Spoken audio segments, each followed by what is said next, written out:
what is your relationship with Rich Gang? Relationship with Rich Gang, I'm in Rich Gang, you know what I'm saying? I'm one of the members of Rich Gang. I ride for Birdman, man. Salute Mac, man. Y'all already know. Wayne is my brother, you know what I'm saying?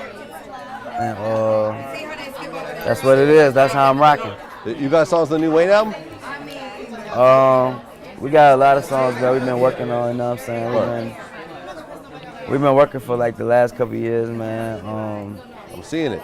I'm Not a Human Being Part 2 album, man, to Carter 5 shit, to dope. You know, Rich Gang shit. So. Now, you're someone that don't even really do interviews. What does a motherfucker that don't do interviews suddenly put himself on reality TV for? That's what I wanted to know. Yeah.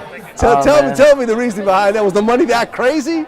I mean, oh no, man. I'm just like, you know how I do it, man. I'm just on my Soulja. I know how you do it. I'm on my Soulja swag, man. You know what I'm saying? I love Vlad TV, man, but I just feel like, you know, the media, you know, they take my words and they mix my shit up all the time. Crazy, man. They, you know what I'm saying? So I just took like a chill from doing interviews and just, I ain't never been to no shit. I ain't did the Breakfast Club. I don't really get it. They request me all the time. Yeah. You know what I'm saying? But the reason why I did this show though is just like to really clear up the perception for my fans. You know what I'm saying? Because I'm always on the blogs. I'm always on Media Takeout with a different chick. I'm always on TMZ with a different chick. Anytime they take a picture of me in the club, I'm on the blogs. You know what I'm saying? So I just want to get at people the real story, what I'm really doing. And, it's just another platform for me, you know what I'm saying? It's what I'm doing behind the music. It's what I'm doing outside of making beats, producing. Well, talking about like being in the media and the blogs all the time, there was that Cat Stack situation that happened some years back, and she actually came out and said the whole thing was a lie. Yeah. You know what I mean? Yeah. How did you feel going through that shit and then being vindicated afterwards? You know, it's real life, you know what I'm saying? Things happen. I was in a different point in my career then. And, you know, just like I always told the truth from day one to the fans, to the media, to the blogs. I told the people it was a setup, you know what I'm saying? And that it wasn't true. And, you know, once she came out and said what she said, the people, my fans already knew what it was. And yeah. The rest of the world knew then, so. It's whatever, man. It made me stronger, you know what I'm saying? Me and 50 did the front cover double XL around that time. Right. I got a lot from that. I learned a lot from that, and it made me a better person. We in the era of rappers that break on the internet, but you was, I believe, the first rapper to actually break on the internet, on MySpace. Yeah. I mean, that's your title. I mean, is that pretty accurate? That's accurate, you know what I'm saying? I don't know where I read it. I read it somewhere, but I say I'm the first YouTube star ever. You know what I'm saying? Yeah. On YouTube. And but basically, you know, back then I couldn't get my music to the radio. I was like 16, 15. I couldn't get my music to the radio, and I couldn't get my music on TV. So I just went to the internet and I uploaded, you know, to crank that and turn my swag on and dance and just hella shit. And it caught on. I started getting millions of views, and you know what I'm saying?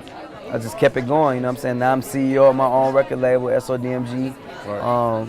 We done had a lot of artists come, and we done put on Lil B, Riff Raff, Chief Keef, right? Fucking, we done had, you know, all these, a lot of new artists. Migos came, you know, we work with Migos. Yeah. So you know what I'm saying? I'm just one of the young artists just doing my thing, and that's what it is, man. I'm pioneering the internet, young internet swag genius. Turn up. How difficult was it being in a relationship with Soulja Boy and having all this shit constantly come out, you know, on the blogs? Tell him. She didn't even want to say nothing. She just want to give him the look. I mean, honestly, we were on and off in between time and all these years. Like, it has been 9 years ago. We've been on and off a lot. And in the meantime, in between time, I had a baby, and you know, I don't judge him for his past. He does what he does, and I've never judged him. I've loved him the same. I don't care about how people feel about him. I know how I feel about him, and that's all that matters to me. Do you ever think that Guy will get back together? Because they were dissing each other. They're you know what back I mean? together. Well, they're back together? They're back together. Because last time I talked to Aaron Hall, it didn't look like they was back together. They're on tour right now. They're on tour? They're on tour. That's so dope. Yes. That is so dope. They just did Floyd Mayweather's party last weekend. This weekend they just passed. So from there, now they're on tour. That's what's up. I love hearing shit like that. Me too. I mean, those are like my uncles. So I love it. What do you think was the craziest thing of growing up in a family like the Rileys? Like the Rileys? Yeah, like your family. I mean, it was normal to me. Yeah? To me, it was normal. But to everyone else, you know, of course it's different. You know, seeing your parent on TV, on tour. What do you think was the craziest experience you remember growing up? The craziest experience? Yeah.